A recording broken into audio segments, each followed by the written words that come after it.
Hello everyone, this is Judith with another video. Today I want to talk a little bit about self-love or self-hate, right? When you hate yourself, and I want to give you an example that, for example, along the twin flame journey, there is always this talk about you have to learn to love yourself, right? And this is really something uh, uh, something that you can approach from different angles. And one is that you have a look at what you have learned about self-love when you were a baby or a child, right? And I have an example here from my own journey where I have actually created the belief system very early on at the age of 5 weeks that love of self is the same as self-limitation. So how did I create that? Well, I grew up in an environment with a very with a narcissistic father, a father that was like acting out a lot, right? He was not very patient and he was terrorizing my mother pretty much. So the baby is not separate from the mother. The baby like can also feel what the mother feels, right? So everything that she got to feel, I got to feel the same thing. So I was inhaling all of this stuff, and this dominant character of my father, right? So I was learning that it was best in relation to this to limit myself, because this was probably what my mother did. She was like not arguing, not arguing, but just putting up with all of this in order to keep peace, to keep the peace at home, right? And so I was learning this self-limitation so early on. Imagine, right? It was like something where I thought that this was very beneficial in connecting with other people, where this is not beneficial at all, of course. And it's pretty much the opposite of loving yourself, because loving yourself would also mean to show what you feel, to show your opinion, to speak up for yourself, or just to free speech and everything like that, right? The freedom to show who you are, and not be punished for that. So I learned this self-limitation. Until then, very much later in my life, I've tried a lot, right? As you might know, I'm an actress, so this was for me an opportunity to find a space that is not limited for me, where I could exist and create and be without this limitation. So this was pretty much one of the reasons why I was drawn to being an actress. And then when I met my twin flame, this became more came more to the forefront, all those things where I was feeling uncomfortable, where I suddenly realized I'm not loving myself, and then began to work on that, right? So and as you know, I can help you with that. I can help you wherever you are stuck, wherever you need assistance on the journey. Feel free to reach out via email, and I will send you my offers. You find the address below. And if you want to find out, I'm also offering 15 minutes free spots for those who want to check out a little bit if this would be a fit to work with me, right? So self-limitation, right? So then what are we going to do with those things? So for me, it's always two pillars, right? Like the high priestess, that is like she has one white pillar on one side and a black pillar on the other side. So the black pillar would be to look at this self-limitation and all the issues that come up, all the things that need to be cleared around this, right?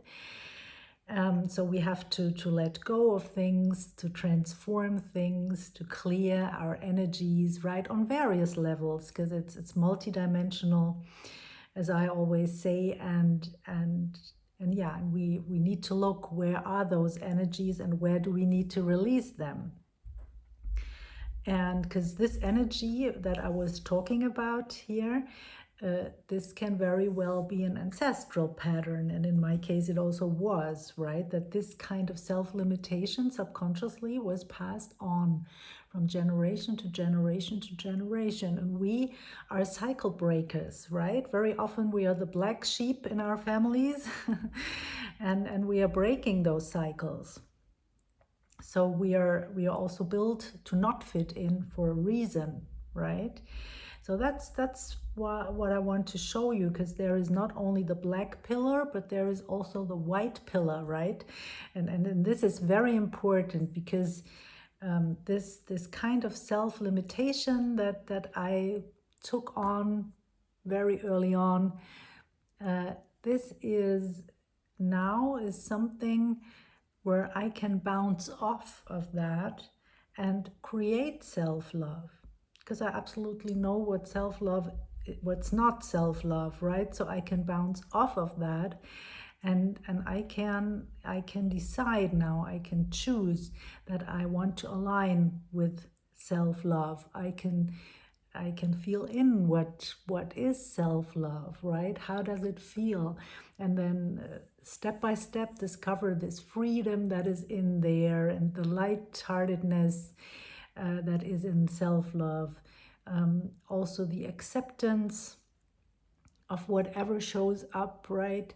The acceptance and the willingness to look at my own stuff and to take whatever shows up, the good and the bad, right? So not to judge myself, and so many things. And I can really like tune in and make that grow, right? And be as much as possible in the good feelings of self-love, to just discover this, right? Very often on my journey, other people who loved themselves, they have really pissed me off, right? I was like, also subconsciously, I would not have labeled it that way, but I would have been like subconsciously jealous of those people who love themselves. Maybe you have a pattern like this going on as well. So it's also very beneficial to observe that and to see, what people am I drawn to?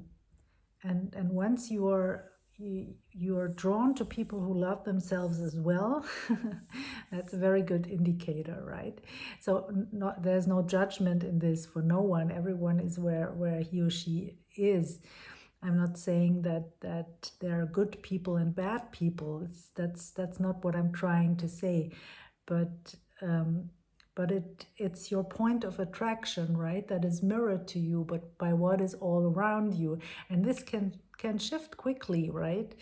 It's just where are you vibration wise, and that's the white pillar, right? We want to be in the higher vibrations, and we want to consciously choose to be there. That's very important. So not only to focus on those issues and problems that come up, and then stay there and research why we feel a certain way.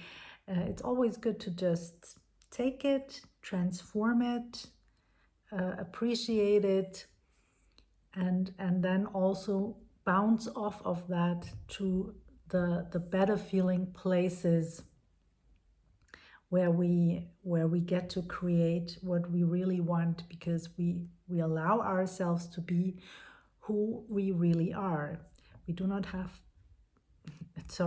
we do not have to learn self-love. This is something that is already there. We are love, right? We just have to return to this self-love. So this is something, once we decide this, we get guided along the way, and then when we sniff it a little bit, we also realize that it's not so hard to love ourselves, right? And the more we are like appreciating and loving people and things all around us, the more we get to love ourselves as well. Yeah, so I hope this was helpful. As always, please like and subscribe. I really appreciate, and leave a comment or send in a question. I also create content for you if you have a question. And yeah, I see you in the next video. Bye for now. Bye.